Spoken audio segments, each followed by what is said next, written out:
రైతు భరోసా కోసం ఎదురు చూస్తున్న రైతులందరికైతే గొప్ప శుభవార్త అనమాట. మనకైతే ప్రభుత్వం అయితే తాజాగా తెలియడమే జరిగిందనమాట. మనకి రైతు భరోసా డబ్బులు కూడా రిలీజ్ కావడం అయితే జరిగింది. ఈ రైతు భరోసా డబ్బులు అయితే రైతుల ఖాతాలు జమ కావడమే అనమాట. ఇది రైతులకైతే గొప్ప శుభవార్త అనేది తెలియడమే జరుగుతుందన్నమాట. అలాగే ఈ రైతులకు వచ్చేసి అయితే ఈ రైతు భరోసాకి అర్హులు ఎవరెవరు అనేది నేనైతే ఈ వీడియో తెలియజేస్తాను అనమాట. అలాగే మన ఖాతాల ఈ రైతు భరోసా అనేది ఎప్పుడు జమ అవుతుందని కూడా నేనైతే ఈ వీడియో తెలియజేస్తాను అనమాట. ఈ వీడియోని అయితే పూర్తి వరకు అయితే చూడడానికి అయితే ప్రయత్నించండి. మీరు కనుక మన ఛానల్కి మొదటిసారి వస్తే ఒక సబ్స్క్రైబ్ అయితే చేసుకోండి అనమాట. అలాగే ఈ వీడియోని ఇప్పుడైతే ఒక లైక్ అయితే ఇచ్చేయండి.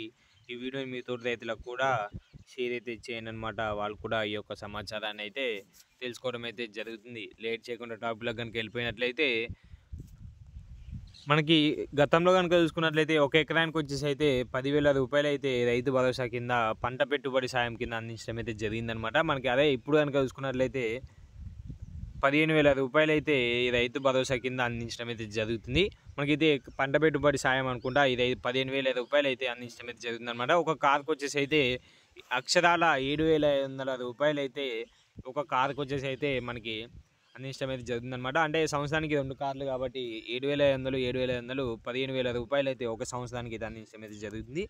ఈ 7,500 రూపాయలకి ఎవరెవరు అర్హులు అని కూడా నేనైతే వీడియోలో తెలియజేస్తాను. అలాగే ఈ 7,500 ఎవరెవరి ఖాతాలో జమ అవుతుందంటే ఖచ్చితంగా వాళ్ళకి 10 ఎకరాల కంటే ఎక్కువ ఉండొద్దు అనమాట. 10 ఎకరాల కంటే ఒక్క కుంట ఎక్కువ ఉన్నా కానీ వాళ్ళకైతే రైతు భరోసా అనేది అయితే అందించడం అయితే జరగదు. అలాగే వాళ్ళు ఖచ్చితంగా పన్ను పే చేయొద్దనమాట. ప్రభుత్వానికి అనేది పన్ను పే చేయని రైతులకు మాత్రమే ఈ రైతు భరోసాకు అర్హులు అనమాట. అలాగే వాళ్ళకి వైట్ రేషన్ కార్డు ఉండాలి. వాళ్ళకు ఒక గవర్నమెంట్ జాబ్ కానీ ఉండొద్దు అనమాట. వాళ్ళ కుటుంబంలో గవర్నమెంట్ జాబ్ లేని రైతులకే ఈ రైతు భరోసా అనేది అయితే అందించడం అయితే జరుగుతుందన్నమాట. అలాగే కొండలు గుట్టలు స్థలాలు ఉండొద్దు అనమాట. కేవలం ఖచ్చితంగా సాగు చేసే భూములకు మాత్రమే ఈ రైతు భరోసా అనేది అయితే ప్రభుత్వం అయితే అందించడం అయితే జరుగుతుంది. ఇదైతే మీకు అయితే క్లారిటీగా అయితే అర్థమైంది అనుకుంటున్నా.